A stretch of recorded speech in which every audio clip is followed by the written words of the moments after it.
Hey there. We spend so much time thinking about how to feed our plants. But what if we've been asking the wrong question all along? What if the real secret is feeding the soil? Today, we're going underground to watch a secret, year-long race between different plants to see which one can best feed the very ground they grow in. And let me tell you, the winner, it's not who you'd think. So here's how we're going to break it down. First, we'll set the stage with our race course, a really challenging, hungry, sandy soil. Then, we're going to meet our 4 contenders. We'll follow their progress over a full 52-week marathon, and then we hit a shocking plot twist about who's actually giving nutrients and who's taking them. After that, we'll meet the invisible workforce doing all the hard labor, and finally, we'll see how this whole race can help us get a smarter, better harvest. You know how you see a leaf fall on the ground and think, awesome, free fertilizer, right? But is it? Is every leaf, every bit of plant stuff created equal when it comes to feeding the soil? Well, as we're about to find out, the answer is a big, fascinating nope. All right, so let's set the scene.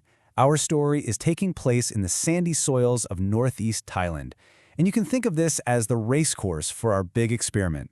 But this race course, well, it's a tough one, because these sandy soils have a major problem.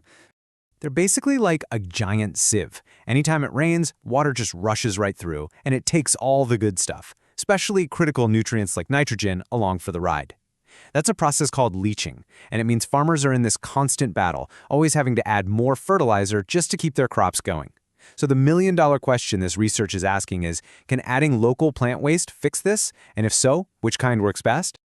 Okay, it's time to meet our racers. The researchers picked 4 very different but common local plants to see who would come out on top in this year-long race to feed the soil. Now, this chart here gives us the stats on our competitors. You'll see things like lignin, which is just a tough, woody fiber, but the number you really need to watch is right here, the C/N ratio. That's the carbon to nitrogen ratio. Think of it like the nutrition label on a box of cereal for microbes. It tells us how much carbon energy they get for every bit of nitrogen protein. And as you're about to see, this one number pretty much decides the winner. First up, we've got groundnut stover. Basically, it's the leftover leaves and stems from a peanut harvest. And with a super low CN ratio of just 17, wow, this is our sprinter. It's absolutely loaded with nitrogen, ready to unleash a huge burst of nutrients right from the get-go. Okay, next on the list, the tamarind leaf. With a CN ratio of 32, it's sitting right in the middle of the pack. It's not trying to sprint, but it's not a slow and steady marathoner either. It's our balanced runner built for consistency. And then there's rice straw. Now look at that C/N ratio, a whopping 78. This contender is the ultimate carb loader. It's packed with carbon energy, but it has very little of that nitrogen protein to offer. This one is definitely playing the long game. And finally, our toughest competitor, the leaf from a dipterope tree. It's got the highest CN ratio at 80, and remember that lignin number we glanced at? Well, this leaf is just full of it, which makes it incredibly tough and woody. This is the true endurance athlete of the group, literally built to last. So, the race begins. What the researchers did was pretty clever. They put each of these plant materials into little mesh bags, buried them in the soil, and then they dig them up every few weeks for an entire year to see how they were breaking down. And this timeline lays it all out perfectly. Check it out. In the first 2 months, everybody's flying out of the gate. The sprinter, groundnut, is breaking down like crazy. But after that initial rush, the pace slows down, and the real differences start to show. It's not about who starts the fastest, it's about who delivers the most value over the entire year. All right, hang on, because this is where the story gets really wild. You'd think that adding any of this stuff to the soil would, add nutrients. That's the whole point, right? Well, get this. What the researchers found is that some of our contenders actually start by stealing nitrogen from the soil. Okay, so let's get the terms straight. When the microbes in the soil are munching on organic matter and they release nitrogen that plants can actually use, that's called nitrogen mineralization. This is what we want to happen. This is the giving part of the story. But here's the kicker. When those microbes have to break down something with a really high C/N ratio, like our carb-loading rice straw, they need extra nitrogen to help them digest all that carbon. And if they can't find it in the straw itself, they'll take it from the soil around them, locking it up so plants can't get it. This is called nitrogen immobilization. It's taking. So it really just boils down to this. The materials with a low CN ratio are the givers. They give a quick nutrient boost right away. But the high CN ratio materials, they start out as takers. They have to borrow nitrogen from the soil first before they can eventually start paying it back. And boom! Here it is. This chart is the big reveal. Just look at what happened in the first 4 weeks. Our sprinter, groundnut, is off the charts in the positive.